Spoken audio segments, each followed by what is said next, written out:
आज की इस वीडियो में हम आपको कुछ प्रश्नों के उत्तर देंगे जो आपके स्वयं के जीवन से जुड़े हुए हैं। आज हम जानेंगे कि मानव जीवन में अनुशासन का क्या महत्व है।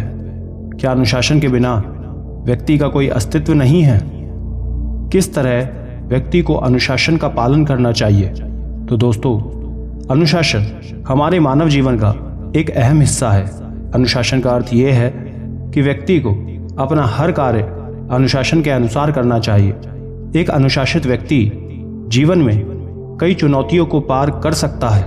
अपने कार्यों को समय पर करना अनुशासन है। बहुत सीधी सी बात है।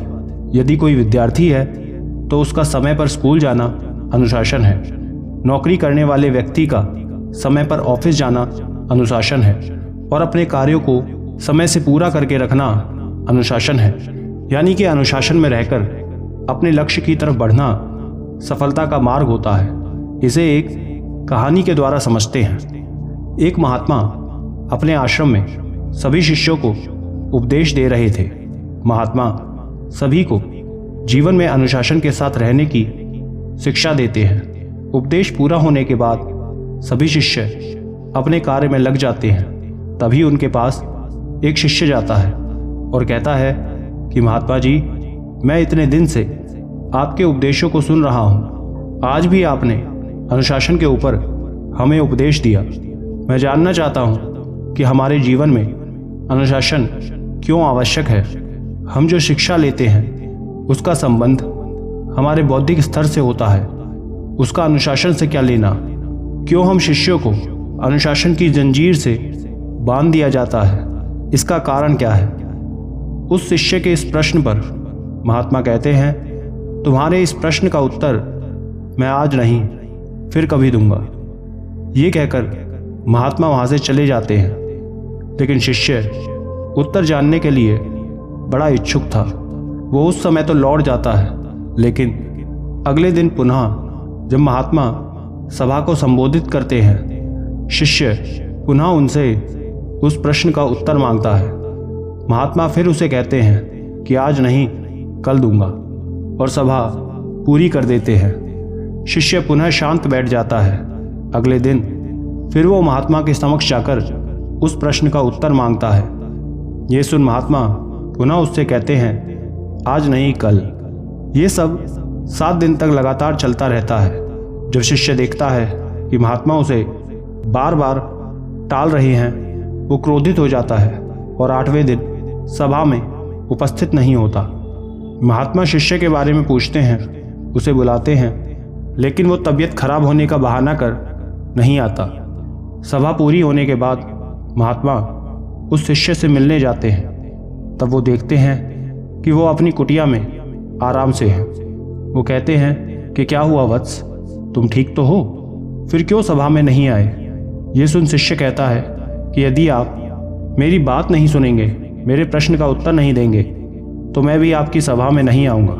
मैं इतने दिन से आपसे एक ही प्रश्न का उत्तर मांग रहा हूँ, लेकिन आप केवल मुझे टाल रहे हैं। यदि आपको जवाब नहीं पता तो सत्य कह दें। ये सुन महात्मा कहते हैं कि मैं तुम्हें तुम्हारे सभी प्रश्नों का उत्तर अवश्य दूंगा, लेकिन आज नहीं कल हम सभी एक नगर की यात्रा पर जा रहे हैं। वहीं पर मैं तुम्हें तुम्हारे प्रश्नों का उत्तर दूंगा। ये सुन शिष्य कहता है कि ठीक है। अगले दिन महात्मा और उनके कुछ शिष्य किसी नगर की यात्रा पर निकलते हैं। मार्ग में आगे जा महात्मा और उनके शिष्य एक गंगा नदी के किनारे रुक जाते हैं और हाथ मुंह धोने लगते हैं। महात्मा शिष्यों से कहते हैं कि कुछ समय यहीं विश्राम कर लें। सभी शिष्य बैठ जाते हैं। तभी महात्मा उस शिष्य को बुलाते हैं और कहते हैं कि ये देखो गंगा नदी में कितनी ऊंची और अधिक लहरें हैं। ये देख शिष्य कहता है कि जी महात्मा, और ये देखने में बड़ी सुंदर है। तब महात्मा आगे कहते हैं कि ये बताओ, क्या तुम जानते हो कि गंगा की यात्रा कहाँ से कहाँ तक होती है? ये प्रश्न सुन शिष्य उत्तर देता है कि हाँ महात्मा, गंगा गौमुख से चलकर गंगा सागर में विलीन होती है। ये सुन महात्मा कहते हैं कि अब ये बताओ कि गंगा नदी दूर दूर तक यात्रा करती है, लेकिन यदि गंगा के दोनों किनारे ना हो तो क्या वो इतनी लंबी यात्रा कर पाएगी? इस प्रश्न के उत्तर पर शिष्य कहता है कि नहीं महात्मा, तब ये कैसे संभव है? बिना किनारे ये कैसे होगा? ऐसी परिस्थिति में तो गंगा का सारा पानी अलग अलग जगह फैल जाएगा, उसे एक किनारा नहीं मिलेगा, सब जगह पानी बिखर जाएगा, साथ ही ना जाने कितनी तबाही भी हो जाएगी। महात्मा कहते हैं कि बताओ कैसी तबाही? शिष्य कहता है कि यदि नदी के पास किनारा नहीं होगा तो चारों तरफ केवल पानी होगा। जो किनारे द्वारा लोगों को लाभ मिलता है वो उसे नहीं मिलेगा। कहीं बाढ़ आएगी तो कहीं पानी ना जाने के कारण सूखा पड़ जाएगा, किसी की फसल खराब होगी तो कोई प्यासा रह जाएगा। ना जाने कितनी ऐसी समस्या हैं, कितने घर तबाह हो जाएंगे। ये सुन अब महात्मा कहते हैं कि यानी कि नदी के पानी के लिए किनारा अनिवार्य है। ये सुन शिष्य कहता है कि हाँ, नदी यदि अपने किनारे के सहारे चलेगी तो दूर तक जाएगी, लंबी यात्रा करेगी, हर किसी के पास पहुंचेगी। शिष्य की बात सुन गुरु कहते हैं कि बात तुमने बिल्कुल सही कही, मैं तुम्हारे इस उत्तर से पूरी तरह संतुष्ट हुआ। ये सुन शिष्य कहता है कि किंतु अभी तक आपने मुझे उत्तर नहीं दिया। ये सुन तब महात्मा कहते हैं कि तुम्हारे प्रश्न का भी यही उत्तर है वत्स। जिस प्रकार नदी को सही तरह से एक सही दिशा में बढ़ने के लिए किनारों की आवश्यकता है, ठीक उसी प्रकार जीवन में अनुशासन की आवश्यकता है। व्यक्ति के जीवन में यदि अनुशासन का अभाव होगा, व्यक्ति उसे नहीं समझेगा तो उसके जीवन की ऊर्जा बिखरती जाएगी, उनके शरीर व मन निस्तेज निष्प्राण हो जाएंगे। यदि व्यक्ति अपने लक्ष्य की तरफ बढ़ना चाहता है, कुछ करना चाहता है, पाना चाहता है, तो उसके लिए केवल लक्ष्य पर ध्यान ही नहीं, अन्य और भी चीज़ों पर ध्यान रखना होगा, जिससे धैर्य, एकता, साहस के साथ अनुशासन भी जरूरी है। अनुशासित व्यक्ति ही अपने जीवन में समय की अहमियत समझते हुए, हर चीज़ को परखते हुए आगे बढ़ सकता है। तुम एक शिष्य हो, अपनी शिक्षा अभी ले रहे हो। यदि आज ही तुम अनुशासन में नहीं रहोगे, नियमों का पालन नहीं करोगे, तो तुम्हारी सफलता प्राप्त करना नामुमकिन है, क्योंकि तुम भटक जाओगे। लेकिन यदि तुम अनुशासन में रहो तो आसानी से विद्या को आत्मसात कर सकते हो। अनुशासन हर व्यक्ति के जीवन में आवश्यक है। सुबह उठने से लेकर रात में सोने तक का कार्य अनुशासन में करना आवश्यक है। जब एक व्यक्ति अनुशासन का पालन करता है तो वो हर तरह से सभी के लिए प्रेरणा बनता है। जब एक व्यक्ति अनुशासन का पालन करता है तो अनेक उसे देखकर अनेक लोग अनुशासन का पालन करना सीखते हैं। यदि तुम सही दिशा में हो तो तुम्हें देख लोग स्वयं उस मार्ग पर जाएंगे। बहुत सरल सी बात है कि एक अनुशासित व्यक्ति की छवि हर व्यक्ति को उसकी ओर आकर्षित करती है, उसके कार्य की ओर आकर्षित करती है। समय के साथ अपने कार्य को पूरा करना अनुशासन है। अब तुम समझे कि जीवन में अनुशासन क्यों जरूरी है। आप चाहे कोई भी सांसारिक जीवन जीने वाले हो या फिर एक सन्यासी हो, अनुशासन सबके लिए अनिवार्य है। अनुशासन में रहकर ही तुम जीवन में सफल हो सकते हो, लक्ष्य की प्राप्ति कर सकते हो। ये कहकर महात्मा अपनी बात को पूरा करते हैं और यहाँ महात्मा के इस उपदेश को सुन उसे पूरी तरह उनकी बात समझ आ जाती है कि वो उसे क्या समझा रहे हैं, और तब वो महात्मा के उत्तर से पूरी तरह संतुष्ट और खुश होकर अपनी यात्रा महात्मा के साथ शुरू करता है। एक नगर में सुनीत नाम का अछूत लड़का रहता था। वो एक साधारण घर से था और उसी नगर की सारी गंदी नालियों जगह को साफ किया करता था। उस नगर के लोग उसे अछूत की दृष्टि से देखते थे।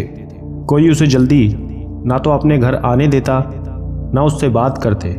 सबकी नज़र में वो बस एक गंदगी साफ करने वाला लड़का था। सुनीत ये बात बहुत अच्छे से जानता था और इस सत्य को स्वीकार कर रहा था।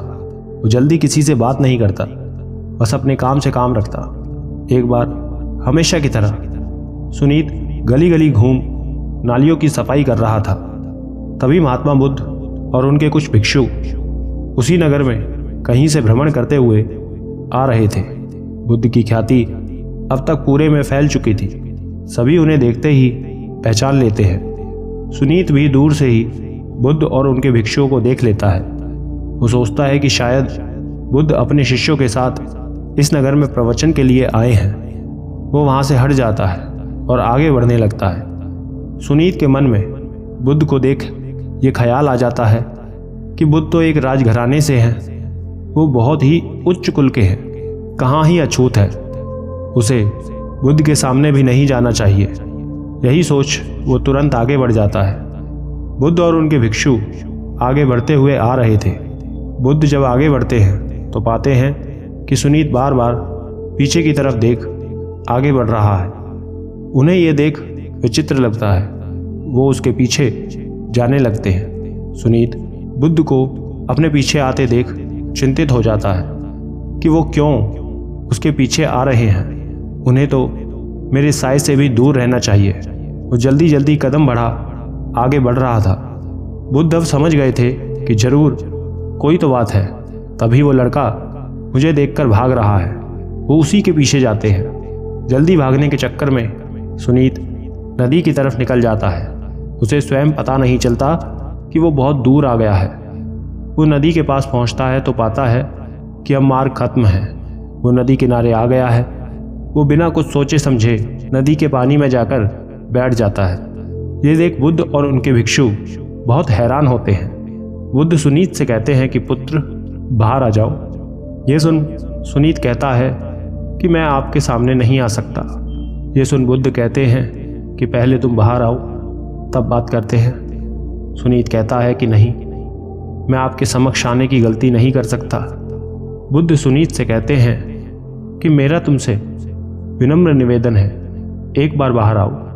बुद्ध द्वारा इतने प्रेम से किए गए आग्रह पर वो बाहर आ बुद्ध के सामने सिर नीचे करके खड़ा हो जाता है। बुद्ध सुनीत की तरफ बड़े ध्यान से एक टुक नज़र से देखते हैं। उसे काफ़ी देर निहारने के बाद वो कहते हैं कि बताओ तुम भाग क्यों रहे थे। ये सुन सुनीत कहता है कि तथागत, आप एक बहुत ही उच्च वर्ग के बड़े घराने के राजकुमार हैं। आपके रक्त में उच्च खानदान का रक्त बह रहा है। यही नहीं, आपके पास तो शिष्य भी ऊंचे घर के हैं और मैं एक अछूत गंदी नाली साफ करने वाला, मेरा आपके सामने आना भी आपको पूरी तरह अपवित्र कर देगा। मैं जानता हूं कि आपके संग में केवल उच्च वर्ग के भिक्षु हैं। सुनीत की बात सुन महात्मा बुद्ध मुस्कुराने लगते हैं। वो सुनीत के समक्ष जा उसके सिर पर हाथ रखते हैं। ये देख सुनीत भावुक हो जाता है। किसी ने पहली बार स्नेह भरे हाथ से उसे छुआ था, न कि उसे अछूत कहकर धुतकारा था। ये देख वो उनके चरणों में गिर जाता है और कहता है कि मैं भी आपका भिक्षु बनना चाहता हूँ, कृपया कर मुझ अछूत पर दया करें। ये सुन बुद्ध कहते हैं कि मैं तुम्हें स्वयं के संग में शामिल करूँगा, लेकिन उससे पहले तुम्हें स्वयं को यह अछूत कहना बंद करना होगा। तुम स्वयं को सबके समान मानो। तब सुनीत कहता है कि यह कैसे संभव है, मैं एक गंदगी साफ करने वाला कैसे सभी के साथ बराबरी कर सकता हूँ। ये सुन बुद्ध कहते हैं कि यही तो गर्व की बात है। लोग तो अपने घर की सफाई करते हैं, वहाँ की गंदगी फेंकते हैं, लेकिन तुम तो सबकी गंदगी साफ कर रहे हो। तुमसे बड़ा कौन है? तुम स्वयं एक अच्छा काम कर रहे हो। सभी को तुमसे सीखना चाहिए। जो वो उच्च होकर नहीं कर पाए, तुमने कर दिया। ये सुन सुनीत बड़ा प्रसन्न होता है। किसी ने पहली बार उसे अछूत या छोटा नहीं दिखाया था, बल्कि उसे सम्मान दिया था। वो बुद्ध से कहता है कि क्या मैं आपके संग में शामिल हो सकता हूँ? बुद्ध कहते हैं कि बिल्कुल। बुद्ध के संग के द्वार सबके लिए सदैव खुले हैं। वो स्वयं के पास से लेकर एक गेरुआ चादर उसे उड़ा देते हैं और कहते हैं कि लो, अब तुम एक भिक्षु हो। ये सुन सुनीत बड़ा प्रसन्न होता है। उसके मन में शुरू से बुद्ध की सभा में, संघ में शामिल होने की इच्छा थी, लेकिन लोगों के भय द्वारा, धुतकार द्वारा उसने कभी साहस नहीं किया था। लेकिन उस दिन से वो बुद्ध के संग में जुड़ गया। कुछ ही देर बाद पूरे नगर में ये बात आग की तरह फैल गई थी। बुद्ध और उसके भिक्षुओं ने एक अछूत को अपने संग में जोड़ लिया है। ये सुन उस नगर के राजा प्रसेनजीत, सभी उच्च वर्गीय लोग बुद्ध के पास पहुंच जाते हैं और कहते हैं कि तथागत, ये कैसी भूल कर रहे हैं? एक नाली साफ करने वाले अछूत को अपने पास बैठा रहे हैं। ये ऊपर नहीं नीचे का हकदार है। ये सुन बुद्ध कहते हैं कि बुद्ध के द्वार सभी के लिए खुले हैं और यहाँ आने के बाद सब एक समान है। इतना कह वो वहाँ से अपने आश्रम की तरफ निकल जाते हैं। आश्रम पहुँचने के बाद सुनीत प्रतिदिन बुद्ध के समक्ष रहता, उनके उपदेशों को सुनता, ध्यान करता। एक बौद्ध भिक्षु के हर एक नियम को, कर्तव्य को सीखने लगा था और सीखते सीखते कुछ ही महीने में उसने सब कुछ सीख लिया और बौद्ध भिक्षु बन गया। उसने स्वयं को कम समय में ही इतना पारंगत कर लिया कि बुद्ध ने उसे अब सभा में, नगर में जा उपदेश देने के लिए, धर्म का प्रचार करने के लिए, लोगों को सही दिशा दिखाने का कार्य दे दिया। वो बुद्ध से इतना प्रभावित था कि उनके साथ बहुत जल्दी सब सीख वो सांचे में ढल गया। एक बार बुद्ध ने सुनीत को सभी शिष्यों को उपदेश देने के लिए कहा था। सुनीत बैठकर उपदेश दे रहे थे कि तभी आश्रम में राजा प्रसेनजीत बुद्ध से मिलने पहुंच जाते हैं। वहां पहुंच वो पाते हैं कि जिस लड़के को सब अछूत कहते थे वो सभी को उपदेश दे रहा है। राजा भी बैठकर उपदेश सुनने लगता है। सुनीत का उपदेश सुन प्रसेनजीत बड़े ही हैरान हो जाते हैं। वो सुनीत के उपदेशों से बड़े प्रभावित होते हैं और तब वो बुद्ध के समक्ष जाकर कहते हैं कि सत्य कहते हैं आप तथागत, व्यक्ति की जाति नहीं, उसके गुणों को, मन को देखना चाहिए, टटोलना चाहिए। और तब राजा प्रसेनजीत सुनीत की प्रशंसा कर लौट जाते हैं। सुनीत बुद्ध को धन्यवाद देते हुए कहता है कि आज आपके कारण मुझे ये सम्मान मिला तथागत। बुद्ध उसे समझाते हुए कहते हैं कि नहीं सुनीत, ये तुमने स्वयं पाया है, सब तुम्हारे परिश्रम लगन का फल है। और सुनीत बौद्ध संघ में ही अपना जीवन दे देता है और इस तरह बुद्ध के संघ के द्वार हर वर्ग के लोगों के लिए खुल जाते हैं। दोस्तों, आशा करते हैं आप भी ये बात समझे होंगे। धन्यवाद।